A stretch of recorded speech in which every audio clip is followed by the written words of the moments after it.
Importante na maintindihan natin yung kultura ng adoption nung panahon ng Roma. This was during the Roman Empire. Sa kanila, pwedeng ampunin yung may edad na. Hindi lang yung bata yung inaampon. At kapag inampon ka na, no, nawawala na lahat yung connection mo dun sa dati mong pamilya. So, wala ka ng association doon. Pag-aari ka na nung nag-adapt sa'yo. You come under the authority of your new father. Siya na yung masusunod sa atin. Kung sino yung umampon sa atin.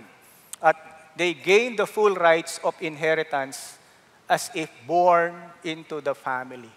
Kapag inampon ka, hindi ka pwedeng i-disown, hindi ka pwedeng ibalik ng tatay mo kasi very binding yung pag-adapt, pag-ampon sa atin ng Panginoon.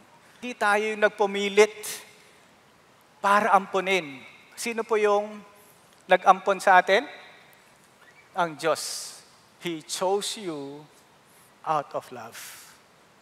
Nung pinili ka ng Diyos para ampunin tayo, pinili niya tayo dahil mahal niya tayo.